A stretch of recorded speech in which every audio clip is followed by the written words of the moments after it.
Let's talk about Ayurvedic body type system. So, I've been doing this for so long now that I remember back in the 1980s, people would just come in and their one question was, what is my dosha?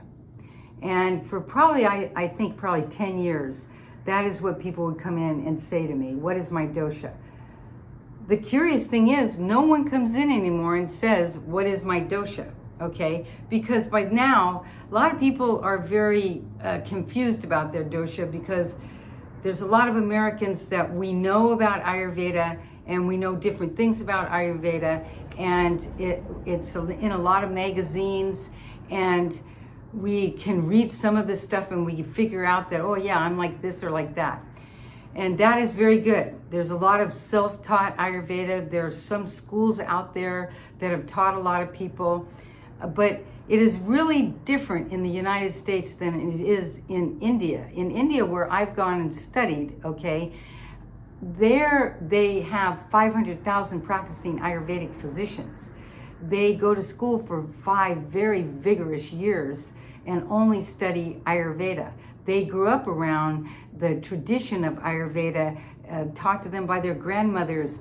Many of them have parents and uncles and aunts that are Ayurvedic physicians. So it's really different than here. We're just trying to learn a unique and exotic language and getting pieces of it and reading magazines and trying to figure out why some of our friends love Ayurveda and other people are just like, I can't use Ayurveda, it's just not my culture. So for us, we have a long way to go, although it's come a long way in the 35 years that I've practiced, okay? And now people come in all the time and they don't tell me what their body type is. They don't even ask me what is my dosha, okay? Because we've come to a different level. I'm not sure exactly how to describe that level, but I know that I don't get the same questions asked to me all the time. So let's talk about Ayurvedic body types. So basically, there are 13 body types that are written in the ancient textbook and that are usually in every textbook. And even in my textbook, which you can get on Amazon, you just put my name in Ayurveda and it'll come right up. I'll just read it to you, okay? There are 13 types, but I have to put my glasses on because I can't see it without that. And there are Vata body type, Vata, just Vata alone, which is very rare and you don't really see it and you're never really one dosha. It just is, when they say Vata and you read it in textbooks somewhere, what they're saying is, out of the 37 characteristics that are in the ancient textbook that are read like we read the body like a map as Ayurvedic practitioners, and we're using the 37 body characteristics of a human being to determine what are the predominant characteristics and what that means from a dosha point of view, how that person's physiology works, how their mind works, how their mind-body-spirit coordination works. And so there are 13 basic types: Vata, Pitta, and Kapha, just single doshas.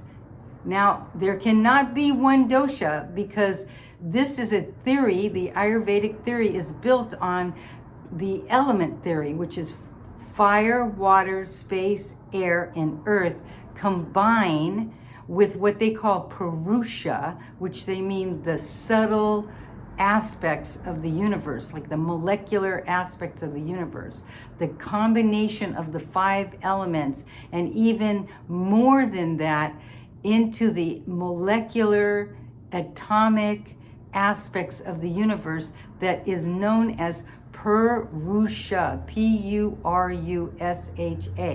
So Purusha and what is called Prakruti, meaning the 5 elements, combine to make the 3 doshas. So you're never just one, because you have to have all 5 of those elements in the Purusha to make the composition of a human being according to the Ayurvedic science.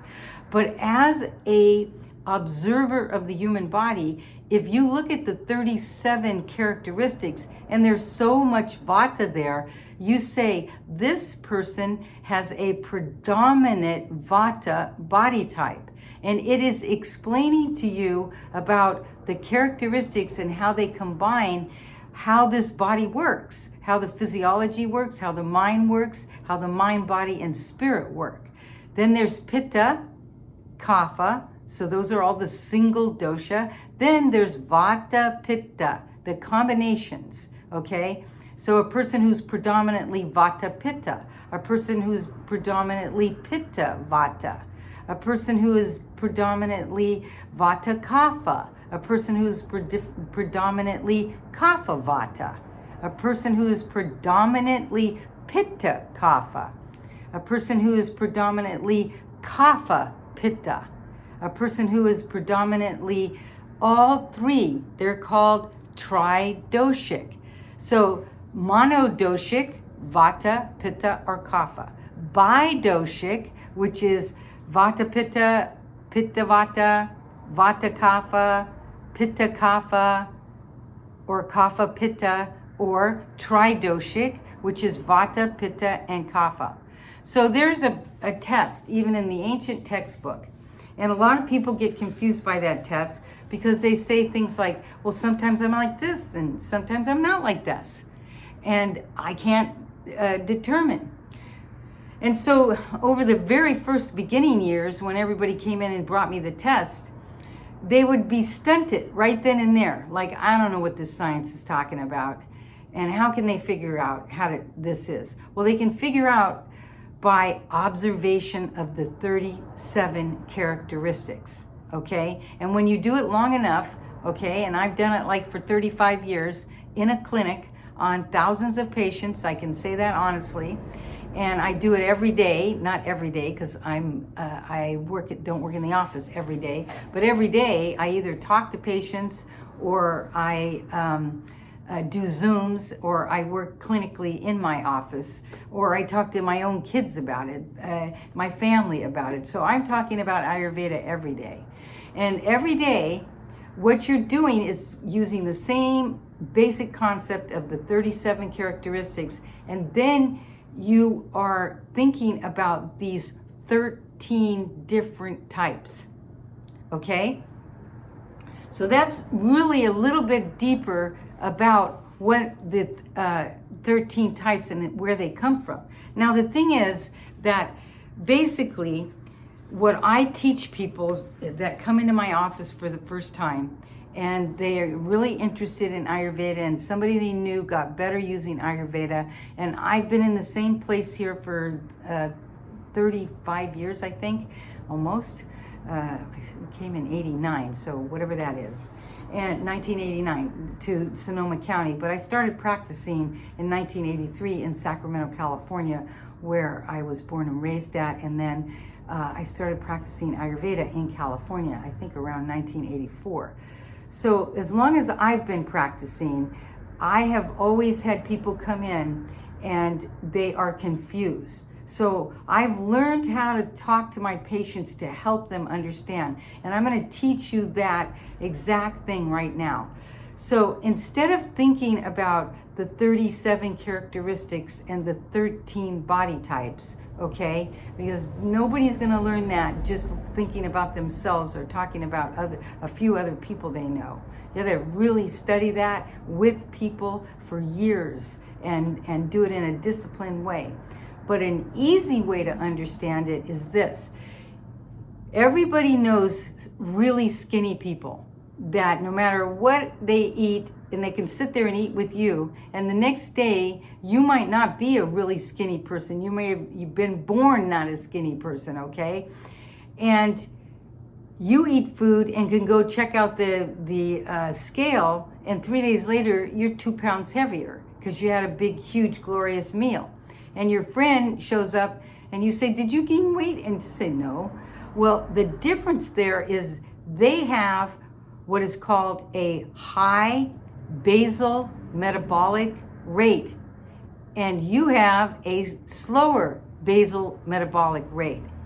And then there's the person who is in the middle, which has a lot of hydrochloric acid. So they get like red in the face, but they can eat a 12-ounce steak and it's digested the next day. So really, to begin to understand what Ayurvedic body types are all about is to understand what is your basal metabolic rate. So organize it like this in your mind. A person who's skinny and skinny throughout their entire life has a high basal metabolic rate. A person who's thick and always battling the bulge has a slow basal metabolic rate.